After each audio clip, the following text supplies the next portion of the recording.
죄송합니다. 본문을 좀 길게 해서. 오늘 네 구절을 읽었는데요. 이 네 구절의 공통점을 아십니까? 예수님께서 이 땅에 오셔가지고 율법을 온전하게 지킴으로써 율법을 완성하셨어요. 위임받은 모든 사역 전부 감당하시고 마지막에 십자가의 죽으심으로 하나님께서 맡기신 그 구원 사역을 다 이루시고 우리에게 하나님께로 가는 구원의 길을 열어주셨습니다. 또 부활하셔서 가장 강력했던 그 사망 권세를 무력화시키시고 이제 제자들에게 말씀을 남기시고 성부 하나님 곁으로 승천하십니다. 이 네 구절이요, 예수님께서 승천하시기 바로 전 남기신 유언과 같은 말씀으로 내용은 다 다르죠. 제자들이 자신이 듣고 성령께서 기억나게 하시는 대로, 감동한 대로 기록했기 때문에 내용은 다 다른데 가만히 보면 서로가 다 연결되어 있는 것을 발견할 수 있습니다. 유언이란 인생에 있어서 최고의 부탁을 남기는 것 아닙니까? 마태복음 28장 19절 20절 말씀을 우리는 지상명령, 많은 사람들이 땅에서 하는 명령이라고 생각하시는데 지상이 최고라는 뜻이에요. 최고의 명령이라고 부르는데 영어로 The Great Command 또는 The Great Commission이라고도 얘기를 합니다. 그래서 표현은 명령으로 되어 있기 때문에 명령 같지만은 내용적으로 보면은 이것은 위임 또는 어떤 부탁의 말씀이 됩니다. 오늘 특별히 선교주일인데요. 선교주일에 이 말씀을 택하시면 보통 어떻게 하시냐면 1. 가서 2. 제자 삼고 3. 세례를 베푸고 4. 가르쳐 지키게 하라.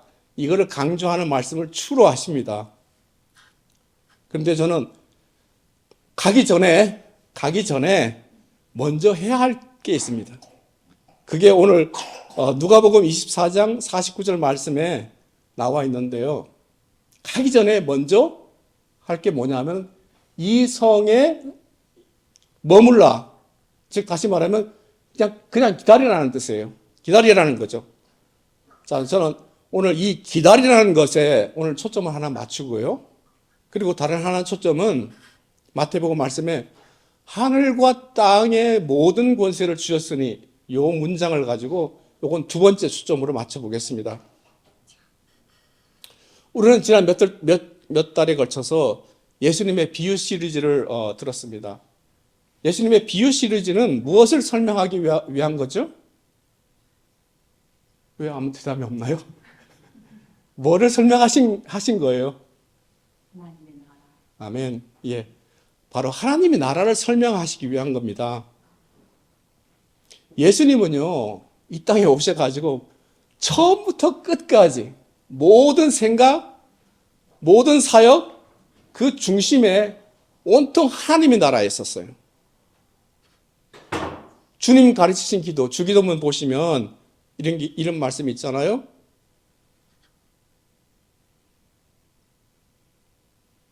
나라가 임하옵시며 뜻이 하늘에서 이루어진 것 같이 땅에서도 이루어지다. 이 말씀은 아버지의 나라와 뜻이 하늘에서 이미 이루어졌는데 이루어진 것처럼 이 땅에서도 이루어지기를 원하는 겁니다. 이 땅에 이루기를 원합니다라고 간구하는 거죠. 또 누가복음 4장 43절을 보면은 예수님께서 이런 말씀을 하세요. 하나님 나라의 복음을 전하여야 하리니 나는 이 일을 위해 보내심을 받았다라고 하셨습니다. 그러면 예수님은 왜 이토록 하나님 나라에 관심을 가지시고 설명하시고 또 그걸 이루려고 노력하셨을까요? 왜 그게 삶의 전부였을까요? 그것은 바로 하나님이 가장 원하시는 일이기 때문이죠. 성경을 쭉 보시면 하나님께서 이 땅에 하나님 나라를 만들어 가신 그 과정을 볼 수가 있어요. 맨 처음에 하나님께서 에덴 동산을 지으시고 사람과 직접 대화하시면서 낙원을 개설하셨는데 이걸 하나님 나라를 만들려고 하셨는데 인간이 범죄함으로 하나님의 통치를 거부합니다. 다시 하나님께서 새로운 마음으로 정말 그 당시에 당대의 의인이자 하나님의 사람이었던, 하나님과 동행했던 노아를 택해가지고 세상을 물로 싹 심판하시고 노아를 중심으로 해서 다시 하나님의 나라를 만들어 가시려고 시작하십니다. 그러나 세대가 지날수록 사람들은 어떻게 돼요? 점점 하나님에 대해서 무지해지고 하나님과 멀어지고 하나님과 관계없이 살아갑니다. 그때 또 한 사람을 하나님께서 택하시는데 그것은 바로 아브라함이죠. 믿음의 사람 아브라함을 택해가지고 이스라엘을 설계하십니다. 하나님께서 인류 역사상 가장 인간 역사 속에 깊이 개입하신 사건, 바로 출애굽 사건인데요. 정말로 얼마나 깊게 세세하게 섬세하게 하나님께 개입하신지 모릅니다. 40년간 보세요. 40년간 먹을 거 입을 거, 심지어는 고기를 달라 그러면 고기까지 준비하세요. 추울까 싶어서 하나님께서 불기둥을 만드시고 사막에 얼마나 덥습니까? 구름 기둥으로 다 덮어서 시원하게 해주시고 심지어는 옷과 신발을 무려 40년을 신었어요. 40년을 신고 그 돌길을 헤맸는데도 하나도 닳지 않고 견뎌냈어요.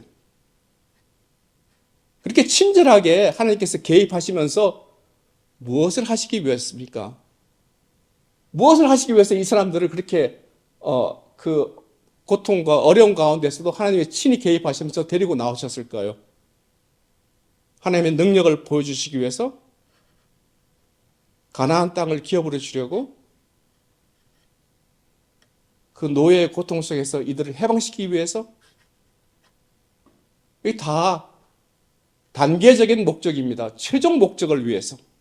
최종 목적은 뭐냐면 여러분 구약 성경에 보시면 이런 말씀이 종종 나오는 거 발견하게 돼요. 무슨 말씀이냐면 나는 너희의 하나님이 되고 너희는 내 백성이 되리라. 여러분 이 말씀 들으면 어떤 감동이 있나요?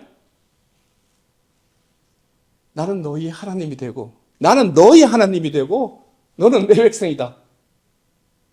어떤 감동이 있어요? 저는 이 말씀 들을 때 와, 엄청난 행복감을 느껴요. 그리고 안도감. 우리가 하나님 안에 있을 때 가장 행복합니다. 보세요.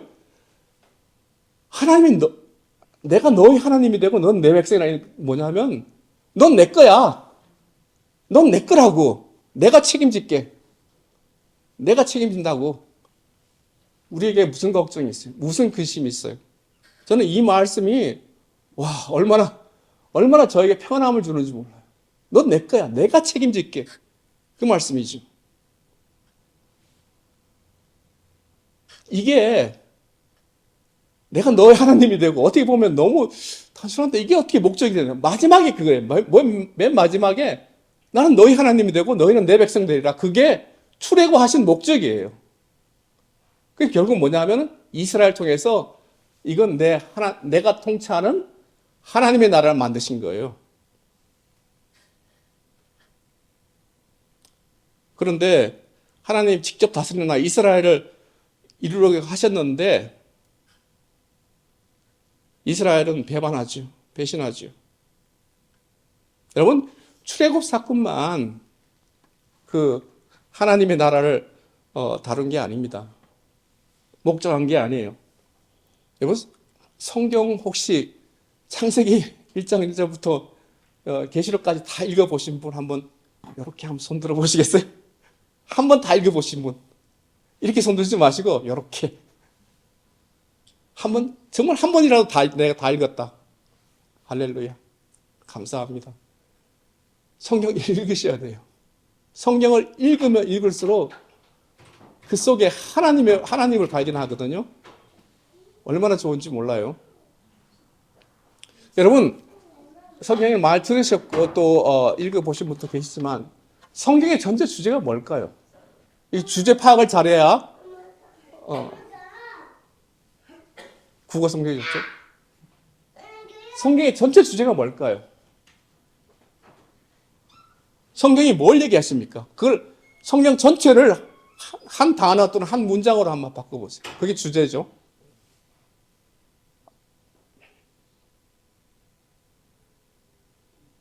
뭐 여러 가지가 나올 수 있어요.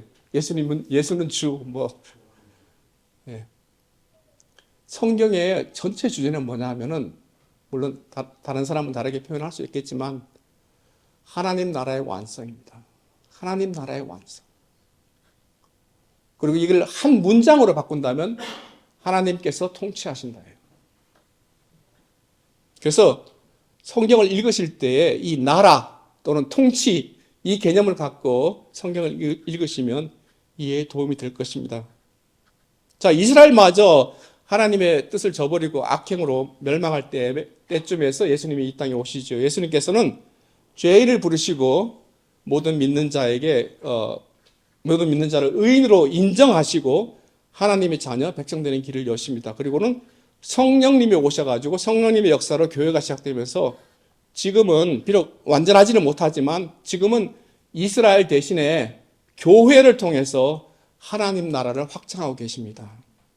그래서 계시록 마지막에 예수님께서 오셔가지고 재림하셔가지고 새 하늘과 새 땅이 되면 그때는 완전한 하나님의 나라가 될 것입니다. 그래서 선교 또는 전도는 쉽게 얘기하면 하나님 나라 확장 사업이에요. 자, 주무시는 분들 조금 웨이크업 하세요. 나라라는 단어에는요, 나라라고 할 때는 거기에는 통치라는 의미가 있습니다. 나라라고 하면서 통치자가 없을 때는 나라가 유지할 수가 없지요. 어떤 조직이든지 국가든지 통치자가 반드시 있어야 되는데 그 통치자에게 요구되는 반드시 있어야 되는 두 가지 사항이 있습니다. 통치자가 갖춰야 할 두 가지 사항. 예, 그게 충족되지 못하면은 통치가 이루어지기 힘듭니다. 그 두 가지는 바로 권세와 능력입니다. 근데 한국말이 이게 두루뭉실해요. 그래서 권세, 능력? 똑같은 단어 아닌가? 영어로 파워 그러면 권세도 되기도 하고 능력도 되기도 하고.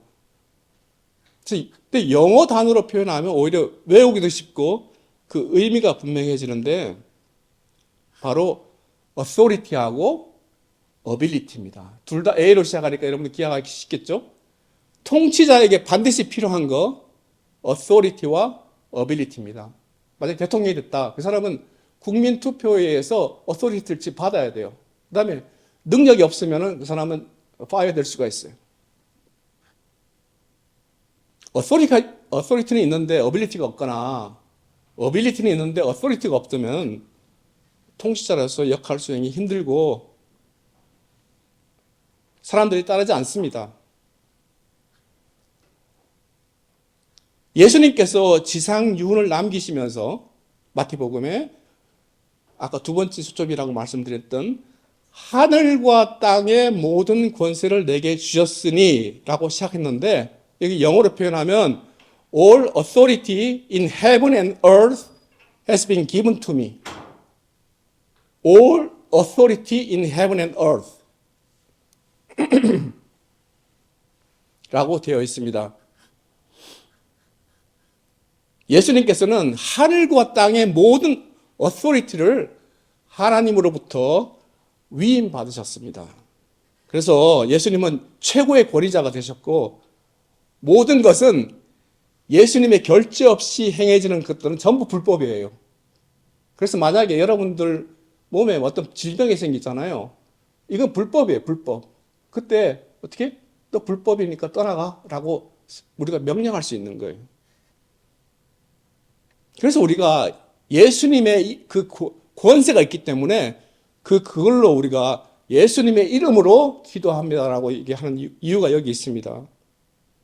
자, 그런데 여기에 아까 제가 authority, ability 얘기했는데 왜 예수님은 하늘과 땅의 모든 권세와 능력을 내게 주셨으리라고 하지 않았을까요? 통치하시려면은 능력이 있어야 되잖아요. All authority and ability of heaven and earth has given to me. 이렇게 하셨어야 되지 않나요? 자, 이제 그 대답을 조금 미루고 첫 번째 초점. 이 성에 머물라. 이 성에 기다리라고 하신 것을 생각해 봅시다. 무엇을 기다리냐면요. 누가복음 24장 49절에 내가 아버지께서 약속하신 것을 너희에게 보내리니 너희는 위로부터 능력이 입혀질 때까지 이 성에 머물라. 이 말씀은 곧 약속하신 성령을 보내주실 것인데 성령으로부터 능력을 입을 때까지 기다리라는 뜻이죠. 그리고는 가서 제자 삼고 세례 주고 가르쳐 지키게 하고 그 다음에 그렇게 하라는 거예요. 여기서 능력은 영어로는 파워로 되어 있는데 파워는 어빌리티가 행사될 때 나타나는 것이죠. 자, 그러면 이제 이 말씀을 통해서 우리는 아는 게 뭐냐면 그러면 어빌리티를 가지신 분은 성령님이시구나 라는 걸 알게 됐죠. 그러니까 보세요. 예수님은 하나님 나라 통치를 위해서 모든 어소리티를 받으셨고 성령님은 어빌리티를 가지신 분이에요. 근데 예수님께서 또 이렇게 말씀하잖아요. 내가 승천하신 뒤에 성령을 보내시겠다고 말씀하십니다. 성령님은 원래 여기 안 계셨던가요? 그럼 성령님께서 예수 오시기 이전에 마치 이 땅에 계시지 않은 것처럼 말씀하시잖아요. 근데 구약을 보면은 성령에 감동된 사람이 굉장히 많이 등장합니다. 여러분 아시는 사무엘, 다윗, 엘리야, 엘리사, 이사야, 예레미야, 그리고 수많은 하나님의 선지자들, 심지어 악행을 행했던 사울 왕도 성령의 충만을 받아서 예언도 해요. 또 하나님과 동행하거나 은혜를 입었던 사람다고 이렇게 표현하는 사람들도 어떻게 보면은 성령의 이끌림을 받은 사람으로 볼 수가 있습니다. 그뿐만 아니죠. 천지 창조 때부터 성령님께서는 첫째 날 이전에 벌써 수면을 운행하시면서 이 땅에 계셨고요. 예수님이 이 땅에 오실 때 누구에 의해서 잉태되셨다고요? 성령에 의해서 잉태되세요. 또 요한의 침례 때 보세요. 침례 받고 나오자마자 하늘에서 빌기같이 성령이 충만히 임하십니다. 그래서 모든 사역이 성령님의 오심으로부터 시작되고 예수님 끝날까지 성령께서 함께 가시고 동행하시고 역사하셨습니다. 그런데도 예수님이 하늘에 계셔서 보내시겠다고 하십니다. 그러니까 우리말 성경에는 구약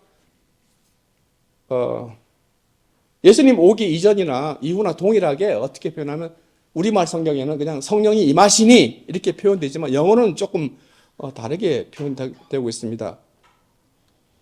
구약시대부터 예수님까지 성령님이 어떤 사람에 임하실 때는요, 성령님께 구약시대에 임하실 때는 어떻게 표현되냐면 upon 누구누구 위에 또는 on 이렇게 표현을 많이 되고요.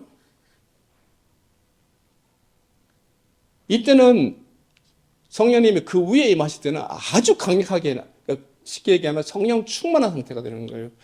성령 충만한 그런 통치 역사가 나타나는데 예수님 승천하신 후 오순절에 마가의 다락방에서 제자들이 기도할 때에 성령이 불의 혀처럼 같이 임하시죠. 그때도 성령이 각 사람의 머리 위에 임하십니다. 그런데 그 이후에 신약 성경을 보면 어떻게 말이 표현되어 있냐면 receive Holy Spirit, with Holy Spirit, in Holy Spirit 또는 바울과 요한 서신을 보면은 Holy Spirit in you, 너희 안에 계신 성령이라는 표현과 우리 몸을 성령의 전이라는 것은 어떤 성전과 같은 거죠. 라고 표현했습니다. 정리해 보면은 구약 시대에 성령님은 사람 위에 외적으로 이렇게 임하셔서 강력한 일을 하시고 자유롭게 떠나셨어요. 근데 신약 시대에는 예수님을 영접함과 동시에 예수님을 영접함과 동시에 물론 성령님께서 그 전에 역사하시긴 하지만 예수님 내 입으로 고백하는 순간 성령님께서 우리 안에 선물로 들어오십니다. 그리고는 안 떠나세요. 그래서 예수님께서 마태복음에 볼지어다 내가 세상 끝날까지 너희와 항상 함께 있으리라 지금 여러분 어떻게 예수님이 계신다고요? 하나님의 영, 예수님의 영, 성령으로 우리 안에 계시는 것입니다. 그래서 이 말씀이 내가 너희 죽을 때까지 내가 너희 떠나지 않을 거야 라고 말씀하시는 것입니다. 그래서 성령을 보내시겠다는 것은 곧 예수님을 영접함과 동시에 나타나는 성령님의 우리 안에 거하심 또는 내재하심으로 이해하면 되겠습니다. 예, 우리 지금까지 성령 공부했으니까 이제 설교 시작하겠습니다. 예수님께서 하늘과 땅의 모든 권세를 내게 주시리라고 말씀하셨는데 부활하신 이 말씀을 하신 이유가 부활하신 후에 내가 하나님으로부터 특권 받았는데 야, 너는 알아? 내가 이 권세를 받았어 라고 자랑하시기 위한 겁니까? 아니면 야, 이거 받은 건 그래 좀 알고 있어? 라고 지식적으로 말씀하시기 위한 것입니까? 보세요. 예수님은 정말 참 얼마나 귀하신지 이 땅에 오셔가지고 자신이 갖고 있는 모든 것을 몽창 다 쏟아놓고 가셨어요. 자신의 시간, 육체, 노력, 죽음, 부활까지 하나님의 뜻과 계획에 맞춰가지고 우리를 위해서 또 하나님과 우리의 화해를 위해서 다 내어놓으셨어요. 심지어 오늘 그 말씀을 하신 것은 뭐냐면 예수님이 받으신 그 얼마나 엄청난 이게 권세예요? 이 놀라운 특권이잖아요. 그 어소리티 또한 우리가 사용할 수 있도록 허락하신 것을 말하는 겁니다. 예수님의 이 어소리티를 너희가 쓸 수 있어 라고 허락하시기 위해서 이 말씀을 하신 거예요. 예수 이름의 권세, 하늘과 땅의 모든 이 권세들이 무릎 꿇어야 할 그 이름의 권세, 세상 어떤 것도 비교할 수 없는 이 권세 사용권을 예수 믿는 여러분 한 사람에게 주신 것입니다. 세상 사람들은요, 예수 이름을 욕하는 데나 어떤 불평하는 데 사용하죠. 우리 그리스도인들은 이 예수의 이름을 너무너무 귀하게 여기고요. 우리는 매일 자주 사용해야 됩니다. 적극적으로 사용하십시오. 그 권세를 우리가 사용하도록 주셨는데, 허락하셨는데, 우리가 쓸 일 있어? 그러고 안 쓴다 하면은 이것은 직무유기가 됩니다. 여러분, 삶 속에서요, 악한 영들의 공격이나 어떤 질병이나 두려움이나 풀리지 않은 문제, 어떤 거라도 해결하지 못하는 어떤 인간관계일지라도 이 모든 일에 대해서 예수님의 이름을 믿고서 명령하고 선포하십시오. 그 권한이 여러분들에게, 그 특권을 여러분에게 허락하셨습니다. 자, 근데 여기서 또 중요한 문제가 또 하나 있어요. 근데 말씀을 선포했는데 그 말씀의 실행은 누구예요? 성령님이 주관하십니다. 그래서 우리가 그 말씀을 선포될 때 성령 안에서 또 그분의 동의 하에 선포되어야 함을 잊지 말아야 합니다. 성령 안에서라는 말은 뭘까요? 성령 충만하면 또 뭘까요? 제가 여기서 이 설교를 쓰다가 딱 멈춰버렸어요. 이거 어떻게 설명해야 되지? 그리고 이제 밤에 이 문제를 가지고 이 숙제를 가지고 잠을 잤는데 아침에 딱 깼는데요. 말씀이 그냥 풀어져요. 목사님들 그런 경우 많으실 거예요. 이게 성령께서 밤에 내 브레인 안에서 역사하시는 그 말씀이 풀어지는 게 성령님의 역사거든요. 성령께서 어떻게 말씀하냐면 성령 안에서라는 단어가 이 성경에 참 많이 등장하는데 지금 우리 안에 성령님이 존재하고 계시는 그 상태보다도 한층 더 업그레이드 되는 상태예요.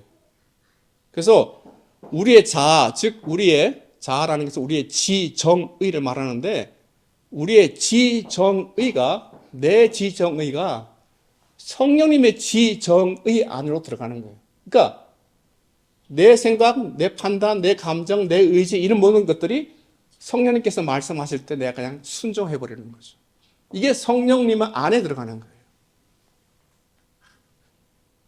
그래서 성령님의 생각이 곧 내 생각, 이게 행동으로 나타날 때는 곧 성령님의 뜻이 행동으로 나타나는 것이라고 표현할 수 있습니다. 성령 충만하면 나라는 존재의식이 없어져요.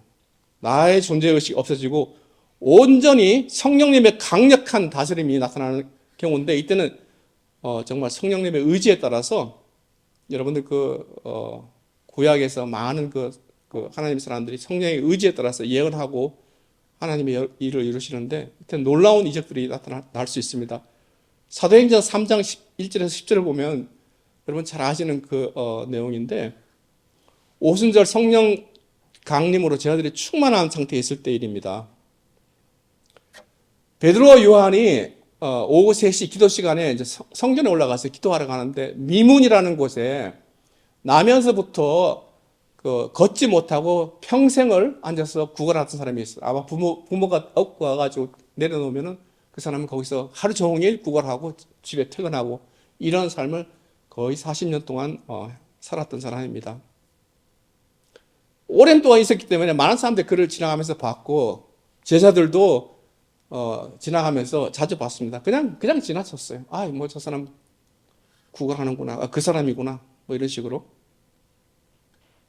그런데 마치 그날에는 베드로, 요한이 그 사람 앞에 멈춥니다. 예수님이 잡히실 때 제자들이 어떻게 했어요? 다 도망갔어요. 12명 다 도망갔어요. 그리고 요한도 멀찍이 있었고, 베드로 또한 멀찍이 있었는데, 예수님을 부인했던 그 제자들, 도망갔던 제자들이 이날에 얼마나 달라졌는지 한번 보십시오. 6절에 보면은 베드로가 선포를 해요. 지난번에 목사님 설교하셨던 것 같은데, 은과 금은 내게 없거니와 내게 있는 이것을 내게 주노니 나사렛 예수 그리스도 이름으로 일어나 걸으라. 성령님의 온전한 뜻이 붙잡힌 베드로와 요한이 나사렛 예수 그리스도의 그 이름의 어소리티를 사용해서 선포한 그 명령은 성령님의 즉각적인 어빌리티에 의해서 곧장 역사로 일어납니다. 여러분 생각해 보세요. 이 거린이 40세가 넘었다고 나와 있어요. 그러니까 40 몇 세쯤 됐던 사람이에요. 한 번도 못 걸은 사람이에요.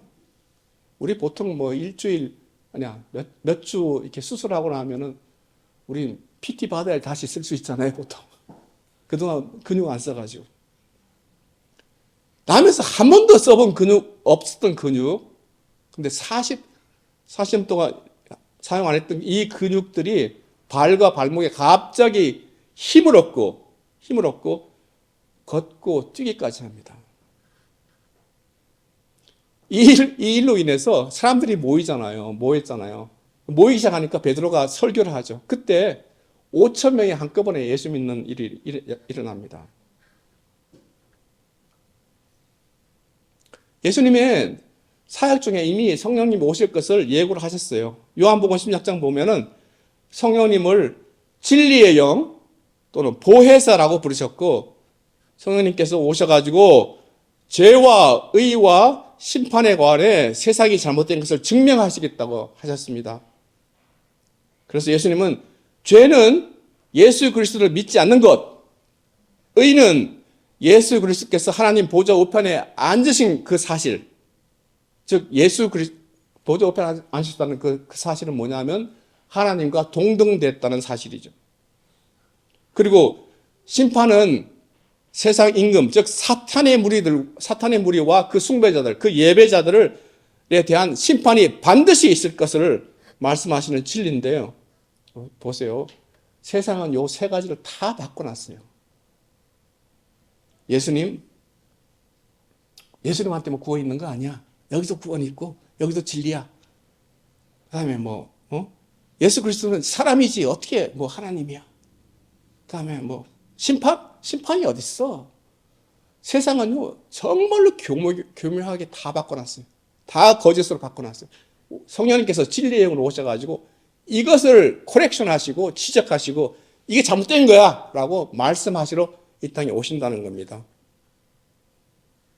진리의 영, 성령께서는 하나님의 말씀, 예수 그리스도의 말씀을 풀어주시고, 아까 제가 말씀드린 대로 풀어주시고, 기억나게 하시고, 또 말씀하신 그대로, 말씀 그대로 이루시는 분이시라는 거예요. 또 예수님께서 성령님을 보혜사라고 하는데, 보혜사는 참 어려운 단어인데, 영어로 advocate, 또 변호인이라는 뜻인데, 한자어로는 보호하시고, 은혜 베푸시고, 가르치시는 분이라는 의미가 담겨 있습니다. 그래서 제가 생각에는 한자어가 좀 너무 표현이 좋다, 그런 생각을 합니다. 우리를 보호하시고, 은혜를 베푸시고, 가르쳐 주시고. 성령님이 하시는 일은 너무너무 다양하고 광범위해서 아무도 표현할 수 없습니다.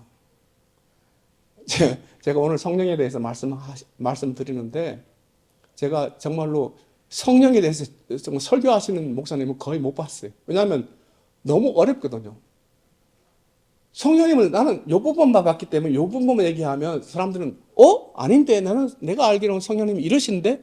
그래서 각자가 다를 수가 있어요. 왜냐하면 자기 체험이 다르기 때문에. 그래서 성령님에 대해서 얘기가 참 힘든데, 저는 제 경험과 성경에 맞춰서 가능한 얘기를 하려고 하지만 굉장히 두려움이 많았어요. 내가 잘못 전하면 어떨까?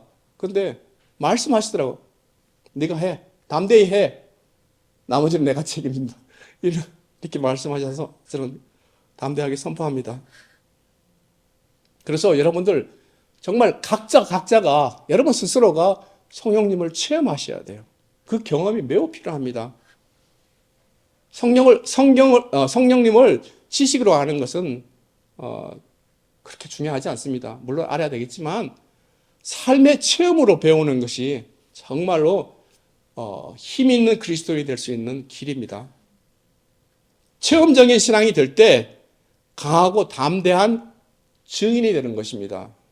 작더라도 내 삶 속에서 성령님의 그 역사를 여러분들 차곡차곡 쌓아가십시오. 그 쌓여진 체험은요, 어려운 순간, 힘든 순간, 고난 가운데서 그때 빛을 발휘합니다. 그것을 이길 수 있는 미끄럼이 됩니다. 성령님과 친밀하고 싶으면, 성령님을 하기 위해서는 성령님과 친밀해져야 합니다.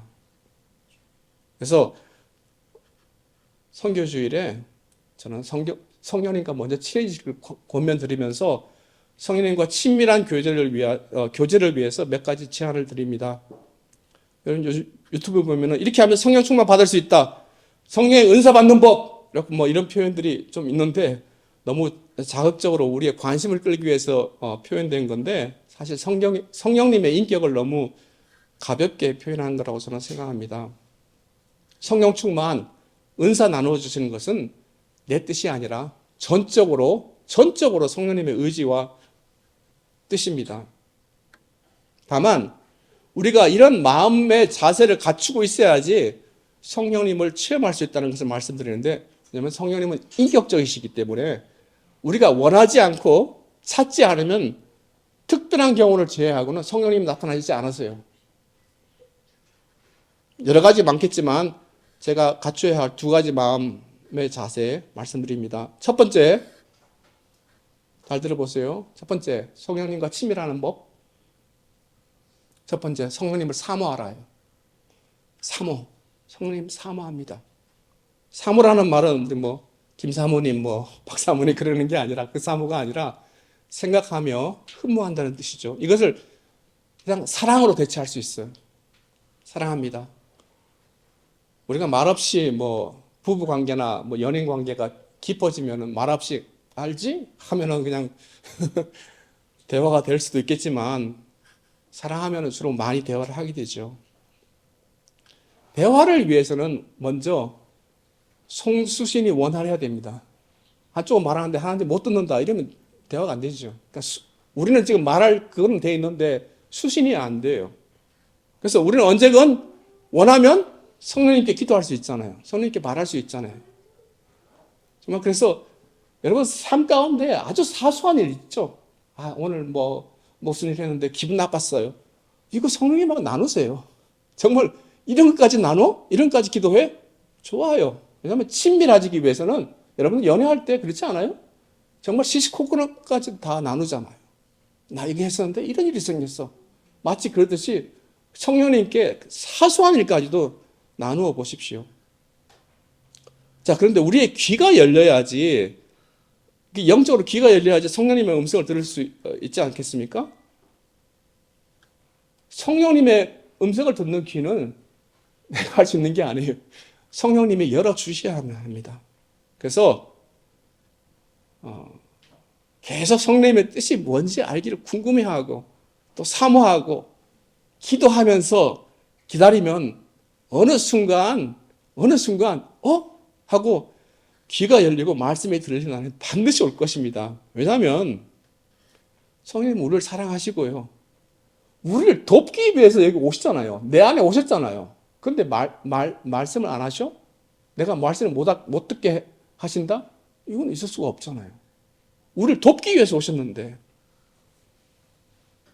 그래서 정말로 열망하면서 인내하시면서 계속 기도하세요. 그러면 성령님께서 반드시 음성으로 들리시는데, 성령님의 음성은 여러 가지 방법으로 들려주세요. 여러분 생각으로 갑자기 그냥 이런 생각이 탁 드는 거나, 실제로 정말로 사람의 목소리 같은 소리로 들리는 경우도 있습니다. 또는 꿈이나 환상으로 말씀하시고요. 갑자기 성경 말씀이 딱 생각나는 경우 있어요. 지난주에 목사님 말씀이 딱 생각나는 경우도 있어요.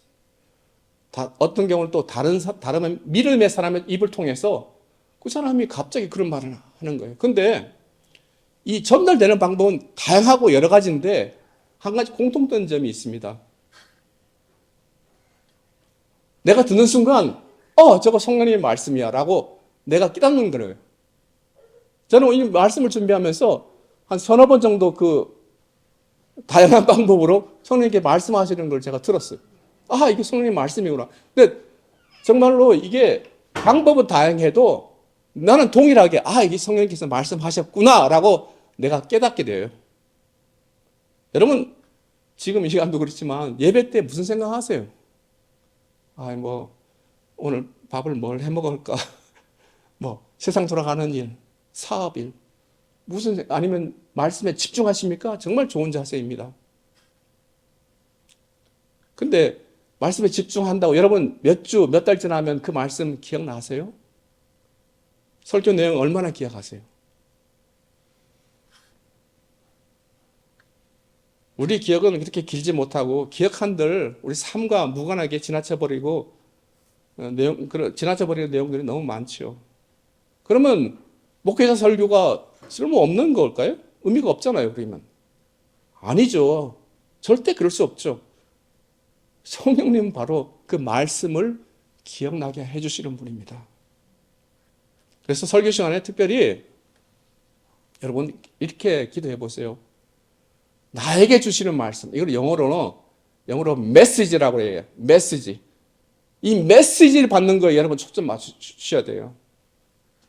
심지어 어떤 경우에는 메시지가 설교 말씀하고 무관한 것도 말씀을 하실 수가 있어요.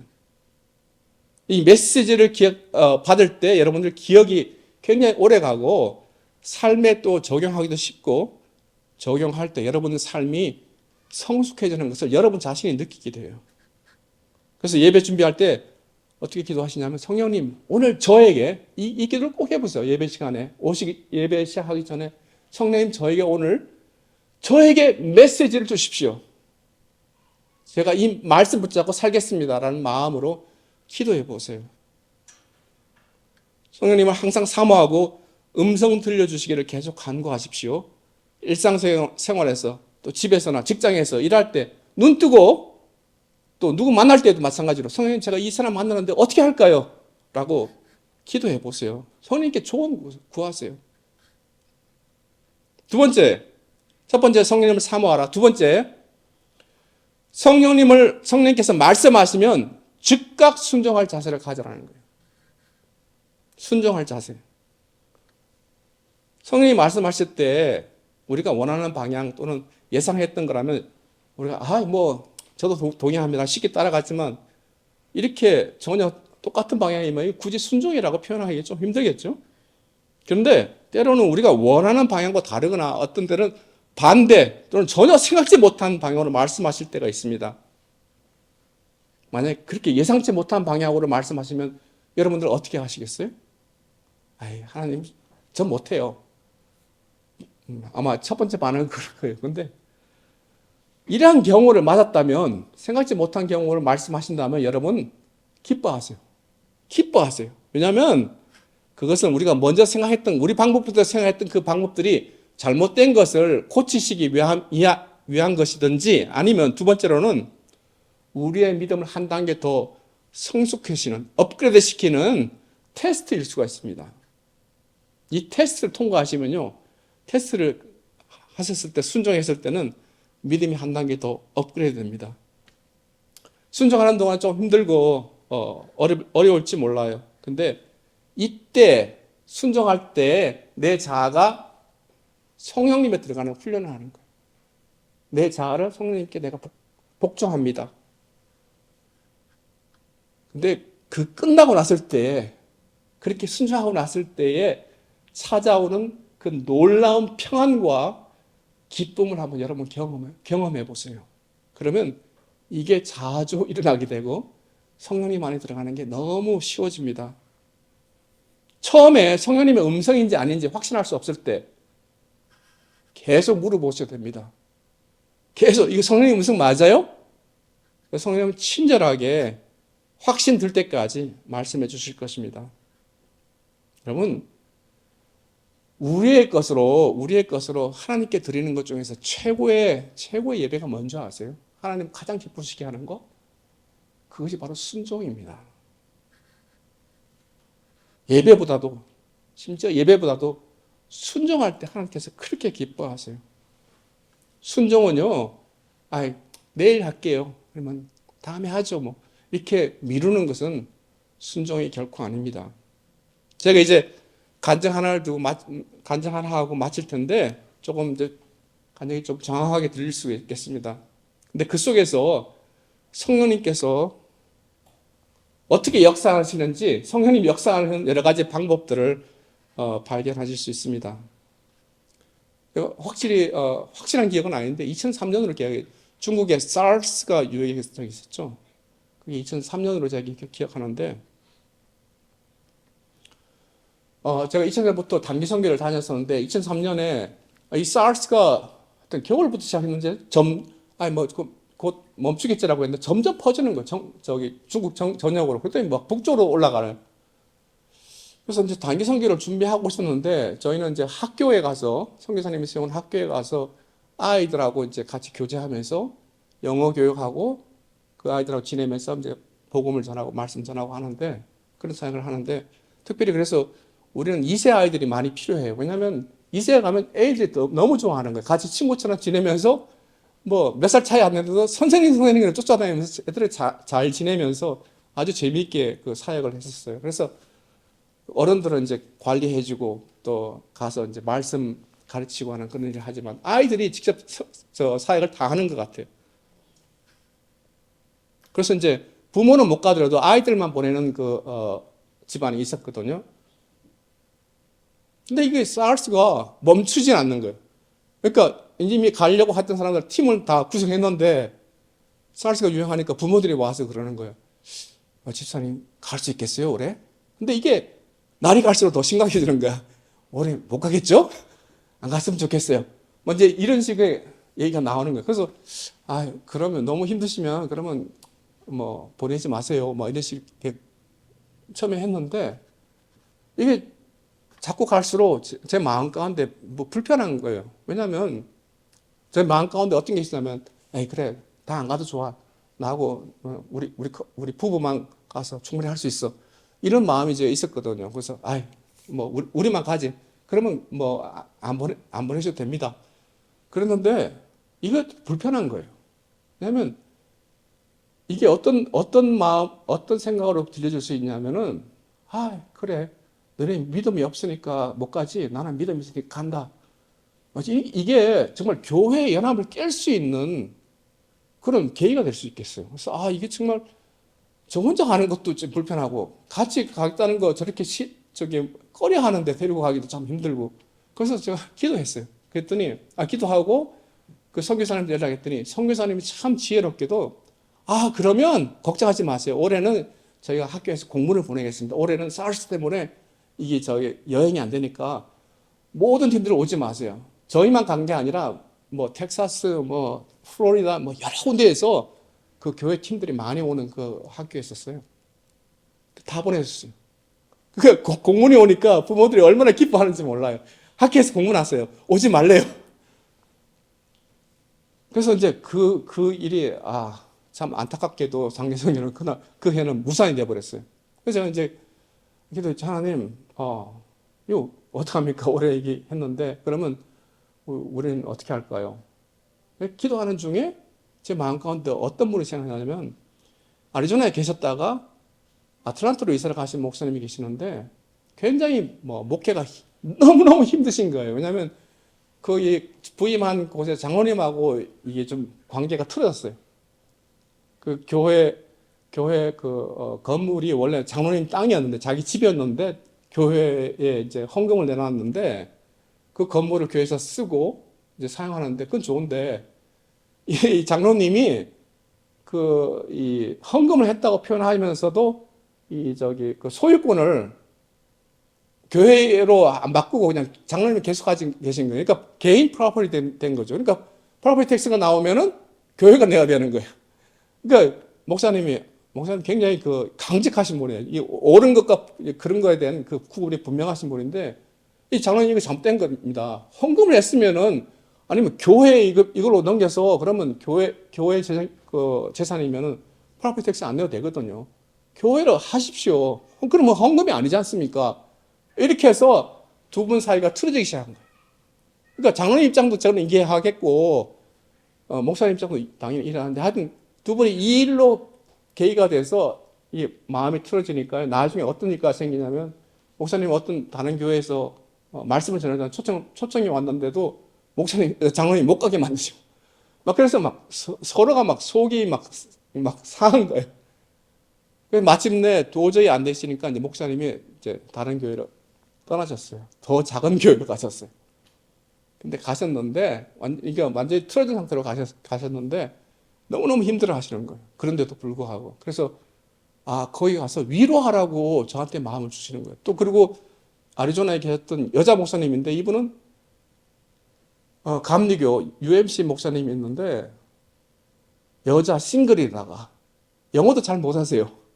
근데 시골에 가서 싱글의 여자의 동양인에다가 이런 분이 와서 백인들만 사는 그 교회에 가서 사역을 하니까 얼마나 힘들겠어요. 그것도 뭐 주일날 두세 군데 교회, 작은 교회니까 아침에, 점심때, 오후에 막 이런 식으로 막 뺑뺑 돌리고 그런 목사님이 한 분 계셨는데 그분을 위로하라고 저한테 말씀을 하시더라고요. 그래서 이제 아틀란타에 갔어요. 그래서 목사님을 만나서 인간적인 모든 그 수단을 동원해서 목사님 정말 원수를 사랑하시고 용서하시고 정말 함께 기도하고 좋은 말씀 나누고 했는데 제 마음 가운데 이게 해결이 안 되는 거예요. 해결이 안 된 걸 내가 느끼겠어요. 그래서 이제 마지막에 이제 저희가 마지막 날 이제 점심을 같이 밖에서 먹고 공항을 가야 되는데 시간이 너무 많이 남았어요. 그래서 그 식당 근처에 그 파킹lot 그래서 목사님 우리 한 번 더 기도하고 그리고 헤어지죠. 그리고 글쎄 이제 차 안에서 기도하는 거예요.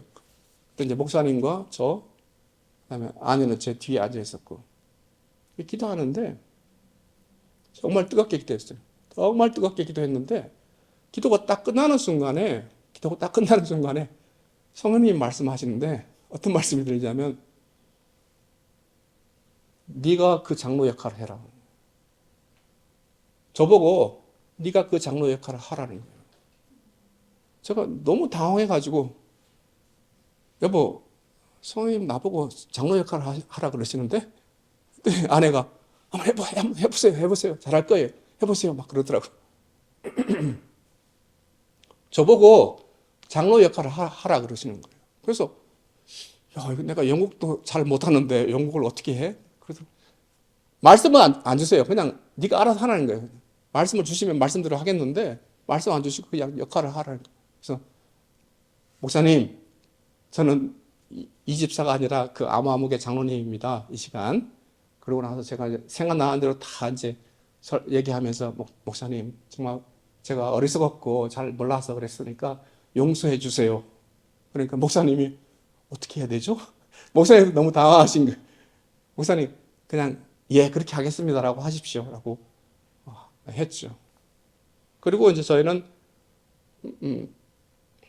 헤어졌는데 목사님 그러시더라고. 끝나고 예배 기도 끝나고 나니까 목사님 저 집사님 굉장히 뜨겁던데요? 그러시더라고요. 근데 이제 그리고 저희는 이제 그 메인주에 있는 그 여자 목사님한테는 이제 날아갔어요. 근데 이틀 뒤에 이 목사님으로부터 전화가 왔어요. 전화가 왔는데 뭐라고 하시냐면 제가 그날 오후에 이 장로님이 그 세탁소 하시는 분인데 세탁소를 찾아갔대요. 목사님을 보는 순간 깜짝 놀랐다는 거예요. 놀랄 만도 하지. 정말로 원수 같은 상황이었는데 그래서 목사님이 찾아가셔가지고 내가 장로님 마음을 다 이해합니다. 그리고 내가 잘못했으면 용서하십시오. 이러니까 장로님도 같이 아니 목사님 제가 잘못했습니다. 그래가지고 이게 해결된 거예요. 그날로 곧장 해결됐어요. 그러고 나서 목사님이 돌아오시는데 이 마치 꽉 막힌 하수구 같은 그 마음이요 갑자기 뻥 하고 뚫어지는 그 느낌을 느끼겠더래요. 확 내려가더래요. 자기 안에 갇혀있던 것들이. 그 전까지는 새로운 교회에서 말씀을 선포하시는데 말씀에 힘을 못 얻겠다는 거예요. 근데 그 일이 있고 나서부터는 이게 막 말씀을 하시는데 막 담대해지고 힘이 있더라는 거예요. 그래서 그 말씀을 하시더라고요. 자, 여기서 제가 몇 가지 그 성령님이 어떻게 역사하시는 거 제가 말씀드릴게요. 처음에 성경에 문이 막혔을 때 있잖아요. 여러분들 삶 가운데 막힌 문제들 생길 경우가 있어요. 이거 왜 안 될까?